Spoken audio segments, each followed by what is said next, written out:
Hello, and welcome back to the Vietnam Tech Conference 2018. Take the lead. Today is day 2 and the final day.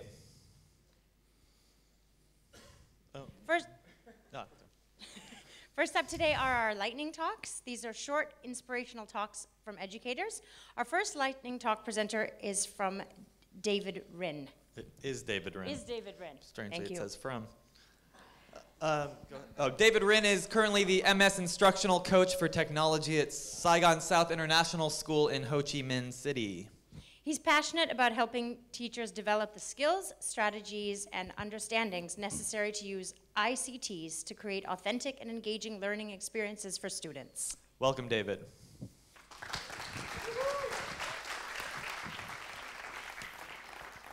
All right, good morning and welcome, everybody. I'm excited to be here and to share some thoughts that were actually inspired by the VTC conference theme. And I'd like to take the next couple of minutes to share an analogy that presented itself while I was thinking about innovation and cycles. And it may not be what you're thinking. It's actually not something like the design cycle. That would be cool, but it's not. And if you're thinking, well, then if it's simpler than that, it might be the problem-solving cycle. It's not that either.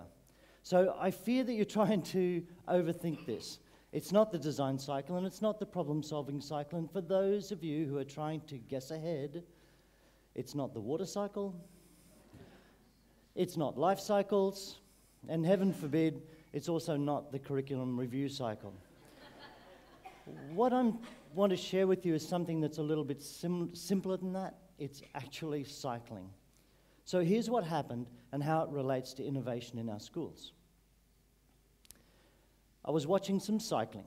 It was a team event, and as the teams ripped around the track, something strange happened every couple of laps. The teams cycled in perfect formation, and then, well, let's just see if you can spot it. There it is. Did you catch it? All right, it did go fast, but I've slowed it down for those of you who had a big night last night. So here's what happened, and it happened more than once. One of the riders flew off the front of the pack and then came back behind the rest of his team. I thought, this has to be a strategy. It has to be planned, so I did some research. And here's what I found. Folks, it's called a pace line. It's a strategy that's used to assist teams to work together to maintain a higher speed than can be achieved by the individuals. I found out that all teams use this on the track, and they also use it in road racing. It's a simple strategy that relies on the team working together to rotate the lead. It's very effective, and some of you might be thinking, why, David? Why is this such a great strategy? Why is this so effective? And I'm glad you asked. It turns out that as the riders pedal along, they actually disrupt the air. And the air creates a slipstream behind them, and that force can pull along the following riders and actually reduce their effort. Now, cycling teams know this, and they've done their research, and they've determined that the effort of the leader can help cut the work by the other riders by up to half. And the whole team moves much, much faster. But it only works if the team stays close together. If team members fall apart, then the slipstreaming benefit is lost. They've calculated that by being strategic and rotating the lead, there's a huge benefit to the team that overcomes the fact that the team is actually made up of stronger and weaker athletes. In team cycling events like this, the important thing is that they all take turns at being at the front of the pack. Well, it's interesting, right? Yeah. Okay, but what does that have to do with me? There are some lessons to be learnt from the cyclists that can help us move forward more quickly and more effectively in our schools and in our personal and professional development. You see, all of us are on teams. We're on teaching teams, we're on curriculum teams, we're on leadership teams. So let's start with a personal inventory. Right now, acknowledge the teams that you're on. get involved, be engaged, be on the team. Initiatives like whole school development don't evolve from one or two innovators who do everything. It comes from everybody doing a little bit to create sustainable change. It takes teams, and teams have a leader. Find the leader. Follow the leader. Leaders set the pace. Leaders make it easier for those who follow. Take advantage of those team members that you are working with. But remember to be an active team member. Maintain a connection with those people who are moving forward. Do what they do. Take the lead from their example, but also be an example for those who are following you. Teams are made up of individuals. All of these individuals have unique abilities, different levels of abilities. It's this variety of skills and knowledge and interest that makes teams better, more effective, more efficient, more motivated, more knowledgeable, more connected, more flexible. Innovative practices aren't just about working harder, longer, and faster. It's about thinking, how do we do this differently? How can we work together to make this better? Most importantly, take your turn at the front. We're here at a tech conference, and we know that ICT integration and technology education is an evolving field. There are no silver bullets. There's no single guru who knows everything. So share what you know. Do your part. Take the lead. And it doesn't matter if it's the simplest task, like sharing an email with resources, or running a lunchtime workshop about one tiny little part of a program. Every little thing you do is magic. So what are you waiting for? Get on your bike and start pedaling. Remember that you're not alone. We're all here as one large team. So get going and take the lead. Thank you.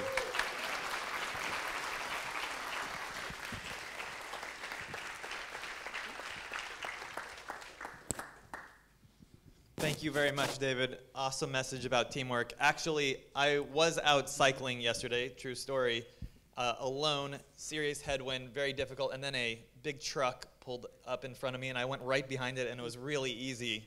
I have no idea what that has to do with that last talk, but I know what he means by the slipstream. Our next lightning talk presenter is Alexis Snyder. Alexis Snyder teaches grade 4 at Concordia, Hanoi. She is a Google certified educator, level 1, currently working on level 2. Alexis completed the Coattail program in December. She runs coding and Lego robotics ASAs for students in grades 4 and 5. She's part of the Maker team, designing and implementing the school's first elementary maker space. A tech geek, Alexis uses tech as a tool to promote student learning and to connect with other classes around the globe. Welcome, Alexis.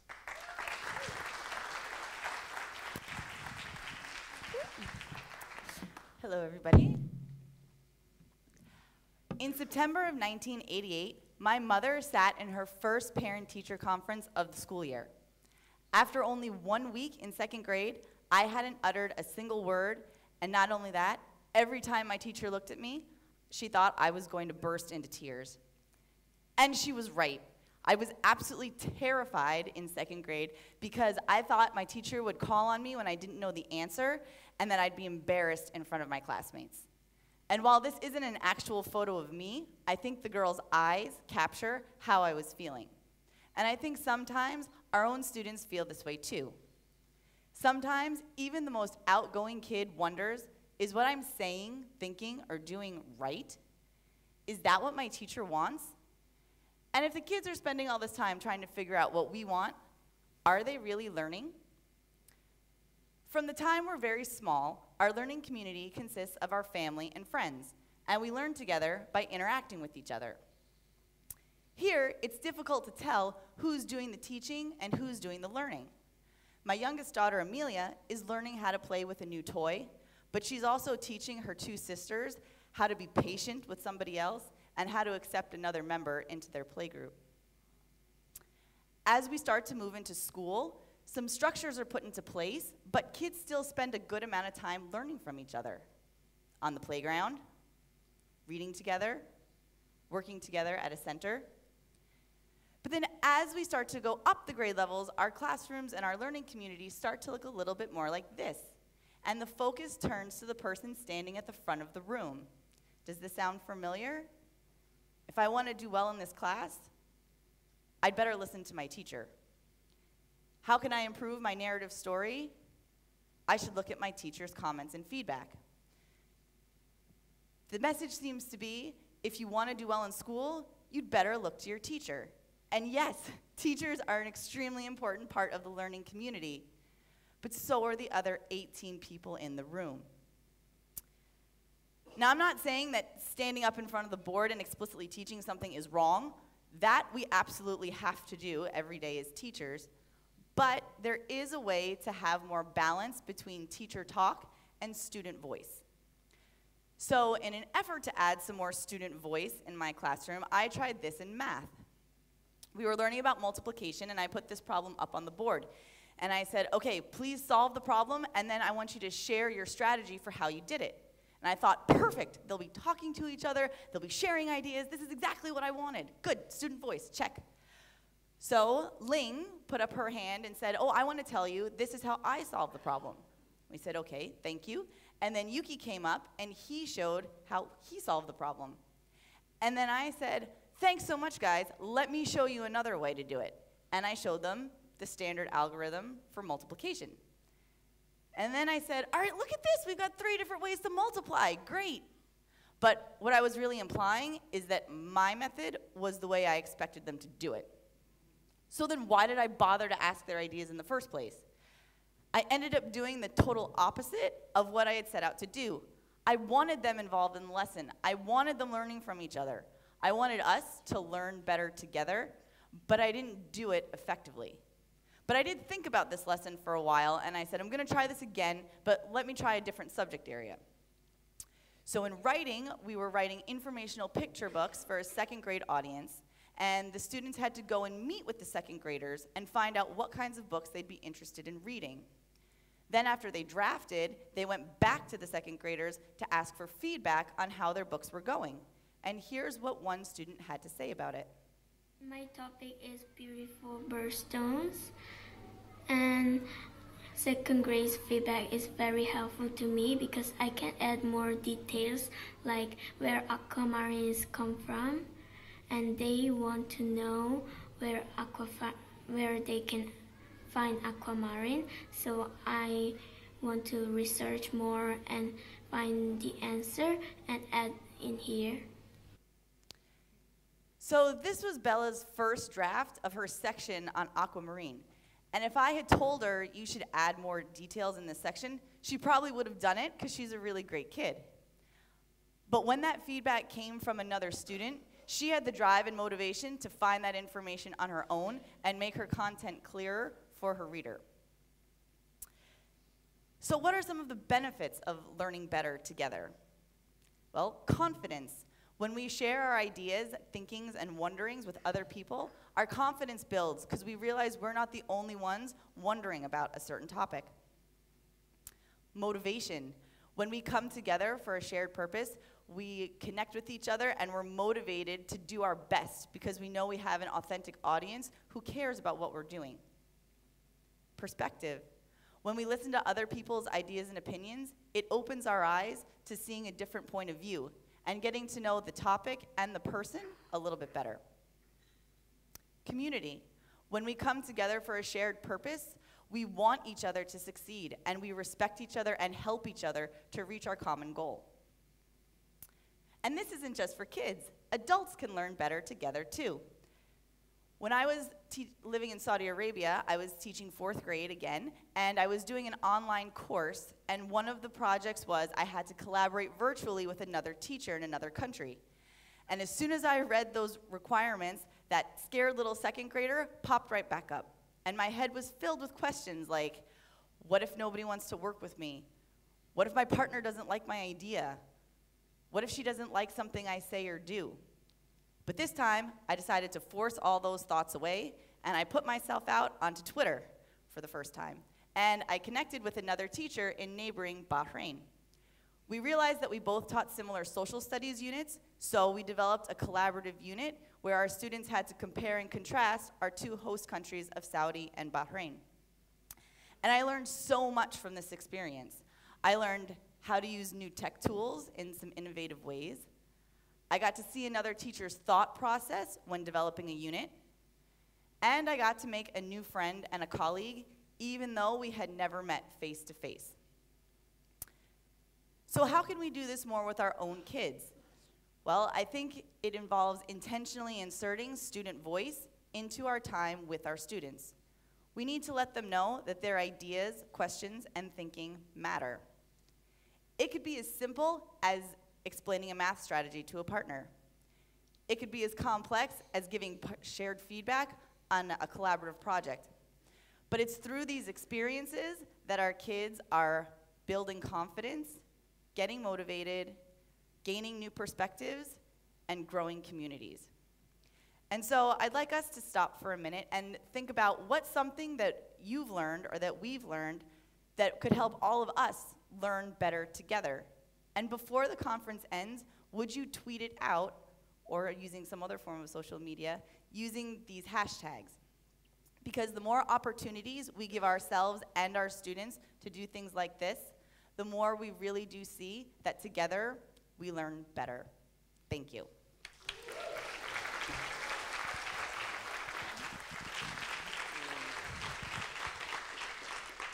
Thank you very much, Alexis. That was a wonderful message. I am a teacher, and I think finding opportunities to insert student voice as often as possible and getting out of their way is, I know, really difficult for me, but a really worthwhile way to teach. Next up, we have Alfredo Papaseit. Alfredo is the elementary school technology coach at Saigon South International School. His interests and abilities lie primarily in the area of physical computing, multimedia creation, and information literacy. He has had the opportunity to teach students of different levels, nationalities, and academic backgrounds in the UK, Spain, the Philippines, China, and Vietnam. An Apple Distinguished Educator and Google Certified Educator, part of his work at SSIS focuses on helping students and core subject teachers authentically embed 21st century literacies and emerging technologies in the classroom to create a global and collaborative learning environment. Benvenido.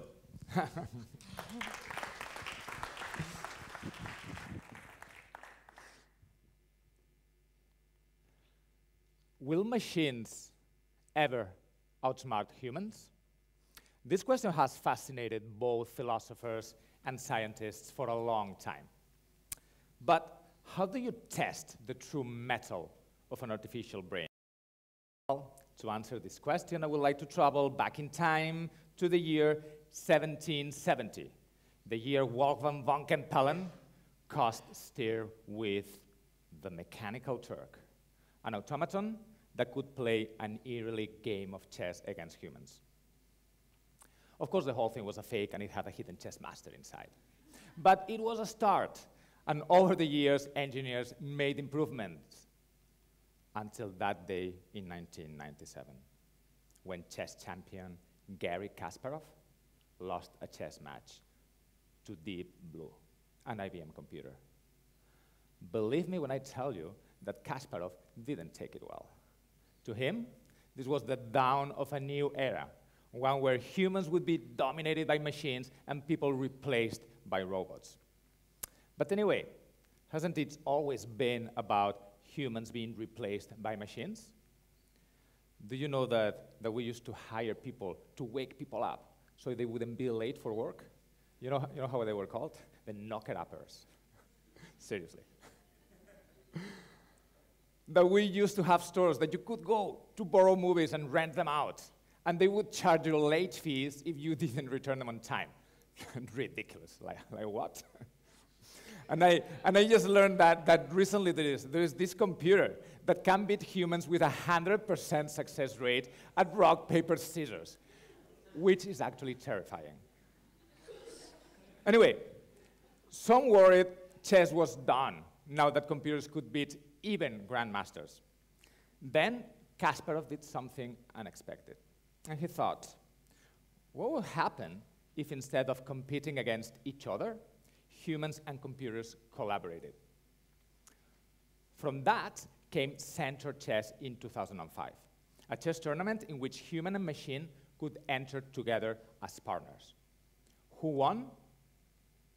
Not a grandmaster or a supercomputer, but actually an amateur using his personal laptop. This was an astonishing result. An average man with an average machine beating the best human, the best machine. How did that happen? This kid had the ability to manipulate his computer processes. And what he was actually doing is bringing together the human creativity, empathy, and intuition with the computer's ability to analyze zillions of moves. What he had was a better process. And rather than have horse, have human, this center was able to code up solutions that would amplify his average chess skills. So, with this in mind, I've come up with a call to action, which is that you should all learn how to code to amplify your human skills. Now, there are lots of messages, lots of studies that say that messages are more effective when repeated. So, if on the count of 3, I can get everyone to say, I should learn to code. 1, 2, 3. But why should you do this thing that this Spaniard on stage just told you to do? Well, I have 3 reasons why. Reason number 1, coding is becoming a fundamental life skill. Think for a moment about all the different tasks that people need to do throughout the day. You know, chances are that part of these tasks involve some sort of data manipulation, and it looks a lot like this, right? And this has already happened to architects, doctors, educators, artists. And in education, this means that we need to start thinking about computer science in the same way we think about science and literacy, that is a foundational subject that every child should have the opportunity to learn from primary school onwards. Number 2, computers are really good tools to extend your brain power. Coding literally makes you smarter. And this is only going to become more true as computers get faster and cheaper. There is this law in computer science that's called the Moore's Law that predicts that every year the processing capacity on average computers will double. Double every year. How much smarter does your brain get every year? You're still much smarter than a computer, but for how much longer? Immense processing power. You know, you have all these incredible partners that are often just out of our reach, we can't fully cooperate with.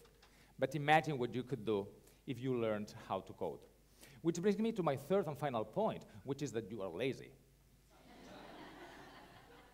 But what you don't realize is that tech people are some of the laziest people on the planet. Take me as an example.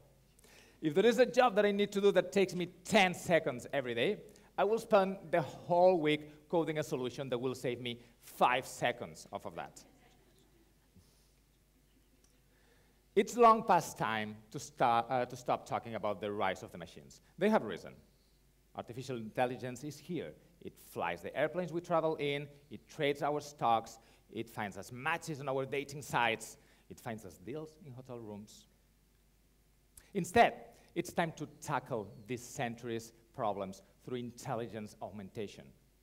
Human and machine in cooperation, together, supercharging our thinking, our innovation, our performance. And as it turns out, it doesn't have to be human versus machine after all. Instead, it needs to be about man-machine cooperation, leveraging the best of both to build the optimal performance. I'd like to close now with one of my favorite quotes by someone who would have totally been a programmer if computers had existed when he was alive. Henry Ford once said, if you have a hard job to do, give it to a lazy person, and he will find an easier way to do it. Thank you.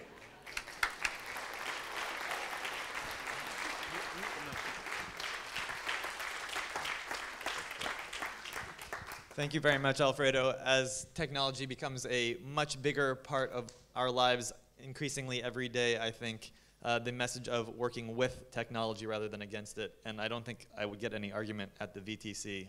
I think that is the way forward. Our next presenter is Joshua Smith.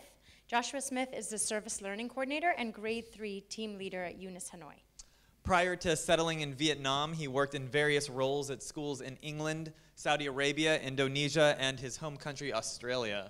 Josh has an ambitious vision for promoting education for sustainability. It is his hope that his students will realize their responsibility and feel empowered to reach their potential to impact the world in a positive way. Come on down, Josh. Thank you. Thank you. Thank you very much. Good morning. Can you hear me? Does it work? Great. Yeah, thank you very much. I'm very excited to be here. I consider it a great privilege because I get to speak with you about something that I really love and that I'm really passionate about. And I'm going to use this quote that I came across recently to guide our next 5 minutes together. It's by a Senegalese forestry engineer. And I think the significant part about this quote is that it was said in 1968, which is 60 years ago, and I think it's still quite relevant for us today, and it perfectly encapsulates what I'm hoping to share with you this morning. So, in the end, we will conserve only what we love, we will love only what we understand, and we will understand only what we are taught. For the context of our time this morning, I would like you to equate what we love with our values. What are the values that we have? What are the values of our school? What are the values of our school community, our students, our parents? Our school values are what our school loves. I know that at Saigon South International School, 2 of your values are dedicated service and respect for all. At Hanoi International School, you're focusing on embracing and celebrating diversity and wanting to make the world a better place. And at the American School of Bombay, you're all about enhancing the lives of others and being trustees of the environment. For us here at UNIS Hanoi, we have 3 values: learning, community, and responsibility. So I'm sure if I looked up the rest of your school's values, there'd be a fairly similar theme, a bit of a recurring trend amongst each of these, in that a lot of our schools exist to make the world a better place. Those are the values that we're hoping to entrust and put into our students.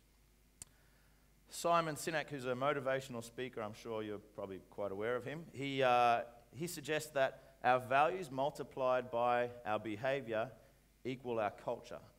So I'd like you to think for a moment, does the culture in your school really align with your school values or what you love? Baba Diom's next line says that we only love what we understand. According to him, you have to understand it to love it. School values or mission statements, they're largely shaped by our student population, by what our families and our community want. And I've done quite a bit of research recently that suggests that our students come to us, our students come to us intrinsically motivated to learn. They're excited, they're engaged, they want to learn, they want to know more. They also genuinely want to share, they want to interact. And there's one study that I came across recently that suggests that students and children are naturally altruistic. They want to do the right thing, they want to do the good thing, and they want to help each other. Now, this study suggests that some children, and particularly young children, the psychologist here focused mainly on young children, but he suggested that they have an almost reflexive desire to want to help, to inform, and to share. They understand our values. Our students are living our values. They're living what we love as a school, and that's a really good thing. We're in a good situation if that's the case. So you might be wondering, what has any of this got to do with us as a group of educators here at a Vietnam Tech Conference? And I think it has everything to do with us. I think it's a really important message for all of us here this morning. Baba Diom's last line is that we will only understand what we are taught. We all have a really, really important role in all of this, in this idea of educational sustainability. Sustainability, education, education for sustainability. We're the educators here. Our schools have the right values. Our students come to us motivated. They are the right sort of people that we want to be working with. This is a quote from Irina Bokova, and she's the Director General of UNESCO. And last year she said that a fundamental change is needed in the way that we think about education's role in global development. And she's absolutely right. I really believe that she's absolutely right. We're constantly flooded with images of unsustainability. Sustainability has become a really big buzzword for us at the moment, not just in schools, but in society and culture, and it's all around the world. It's not just relevant to us here. We see images of the effects of climate change, of inequality, of poverty, all across our screens, and it's in our faces all the time. It could be an effect of the development of technology and social media, but it seems to be a lot more prevalent to us now than it ever was before when I was younger growing up. The good news is the fundamental change has already started. I really believe that great things are happening. You can go online or walk into a school and you can see examples of amazing things happening already. There are students who are taking action to reduce poverty. There are teachers who are teaching lessons all in the name of responsible consumption or promoting equality. There are curricular changes and policy changes in schools and education departments all around the world that are focused on being more sustainable in our schools. It's happening. We've got amazing game changers in education like Bill and Melinda Gates who are sharing data. We've got the late Hans Rosling who shares his data visualizations that all work towards and all share a similar message that we're in a good position and we're getting better. There are great things happening. It's not as bad or as dire as we make out to believe. There is still a long way to go. We're not going to pretend that it's all peaches and roses. We still have a lot of work to do. And I think, and I truly believe, that it's going to be our students who are going to get us there. These are 3 little girls in kindergarten at our school here at Eunice. And they're going to graduate in the year 2030. And by the time they become adults, which is only 12 years away, the world is going to be a very, very different place to what it is now. We have a lot of work to do. They're going to be the ones who are going to have the effects of our work now. So it's time for us to take some action. In this column, you'll see a whole bunch of examples of hashtags that you can follow of amazing things happening in schools and in companies and in organizations all around the world that are focused on sustainability and doing good for our world, kind of lining up to the values of our school. The SDGs are the Sustainable Development Goals. We focus on them quite a lot here at Eunice. Tech for Good, Ed Tech for Good. These are great examples of schools doing fantastic things, all in the name of making our world a better place. You can follow any of those and find great examples if you're stuck or you can't think of anything else. This box is left empty on purpose on this right-hand side. And I left it empty for a purpose, and I want you to think about what could you write down if you had to fill in that box. I would like you to think about for a moment what's happening in your school. Who are the amazing students in your school or your fantastic colleagues who are doing great things, all in the name of sustainability? See if you can come up with your own list of things that you can think of, things that you could support, students you could empower and inspire, colleagues you could work with and collaborate with. Who are the game changers in your school that you can work with to create your own list of things to make our world a better place? Me exhorting you is a bit of a weak stimulus for action. So what I'd like you to think about is, what are your values? What do you hold dear to yourself? What are the values of your school? And are you really living those in your school? Is the culture of your school really aligned with your school values? And what are the skills that you have as a group of educators?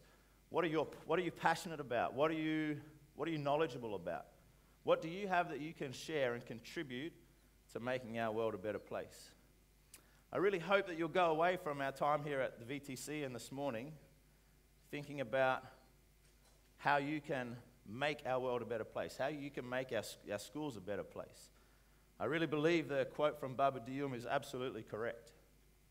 In the end, we're only going to conserve what we love. We can only love what we understand, and we only understand what we're taught. So, I challenge you to be the game changers that our students and our schools need, and it's time to take some action. Thank you very much.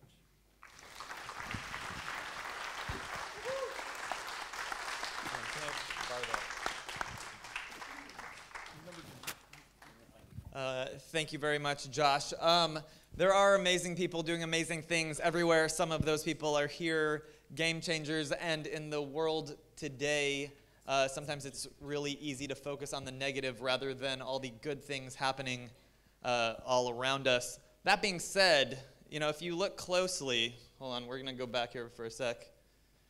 Like that girl on the right, I don't know, she looks like someone who's not quite on board with doing good things. I'm just got to be careful of little. Okay, anyhow, moving on. Our next presenter is Dan Keller. He's the elementary school principal at Saigon South International School in Ho Chi Minh City. He has worked as a classroom teacher, teacher trainer, principal, head of school, and educational consultant. Welcome, Dan. Thank you very much. Hello, everyone. Can you hear me? Yeah? Very good to have you all here, and thanks to our colleagues for the lightning talks, the very great messages. Thank you. The longer I work in the field of education, the more convinced I am that we are trapped. Trapped inside of something that we can't see, we can't hear, we can't feel, we can't touch.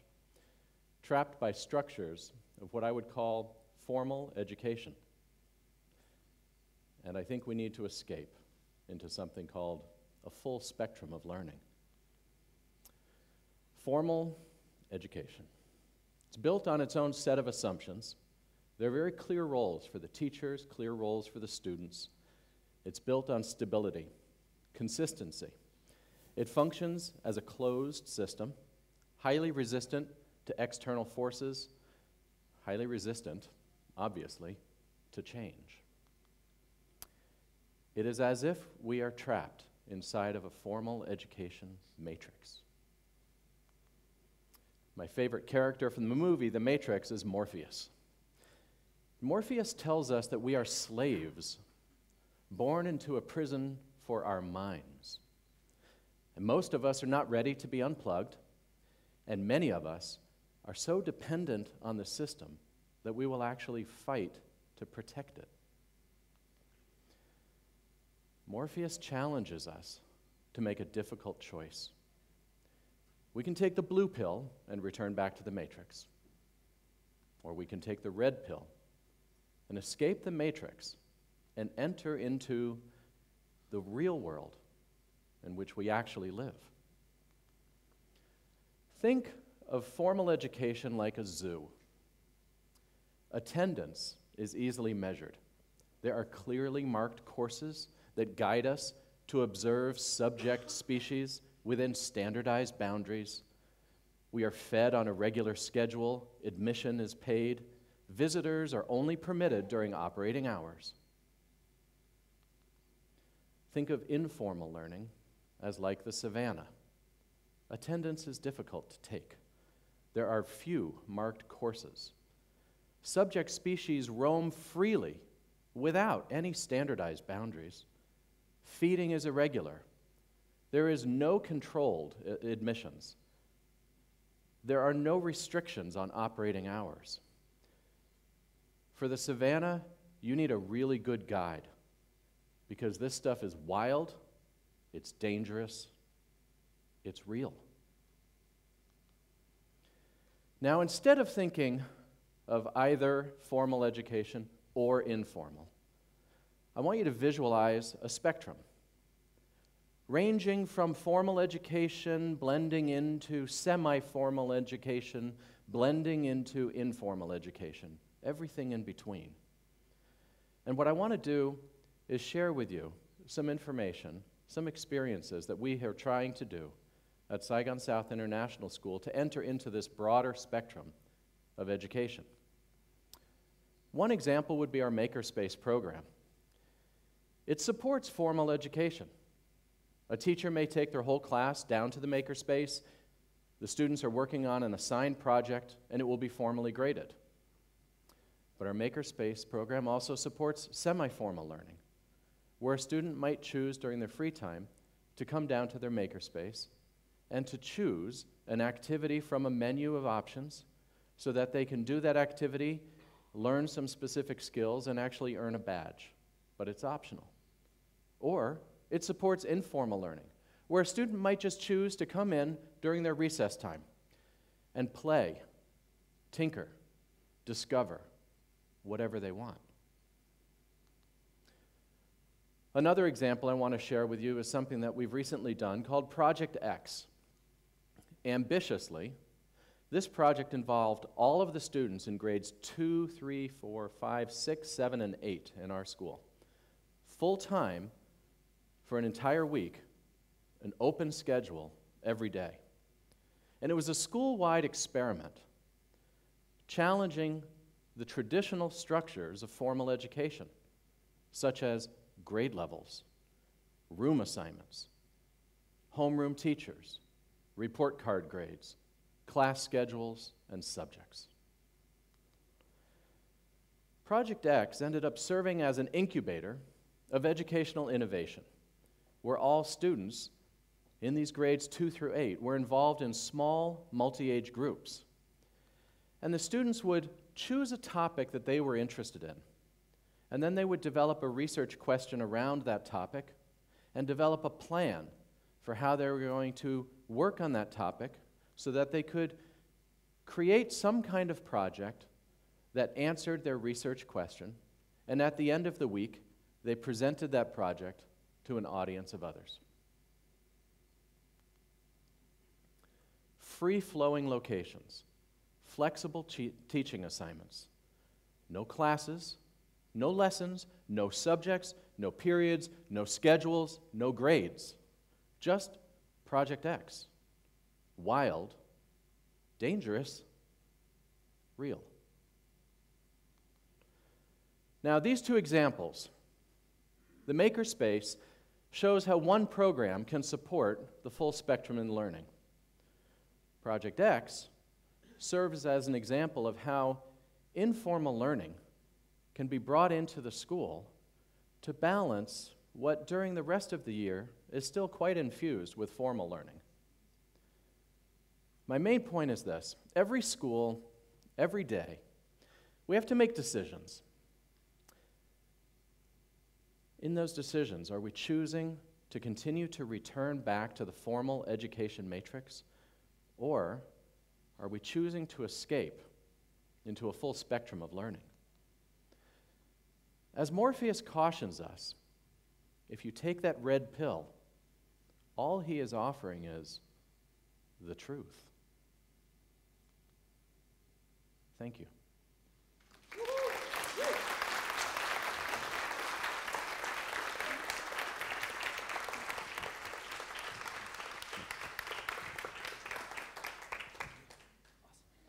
Thank you very much. I'm currently reading the book The End of Average. Anyone ever read The End of Average out there? And it's very much about the how entering into the formal education matrix, which is the traditional school model that we all know so well because probably almost all of us went through that, was a choice that began in the 1800s, and we just went from there. But there are other models which can be equally or much more valuable. So thank you for that message. The lightning talks are now over. We will have a break until 10:15 when we have the final workshop session. Then at 11:30 are the job-alikes, followed by lunch. This is also your last chance to participate in our social media challenge. Remember, after lunch as well, we'll award prizes to our top tweets, text, photo, and video. The question is, what's worth sharing? Use the hashtag VTCon, and the prizes are by Future World. Buses will be heading to the airport around 2 o'clock. Or if you prefer, you can take a taxi directly from Eunice at whatever time you need to. There's always taxis out by the front gate. Thank you, and have a great morning. Yep. Have a great last day.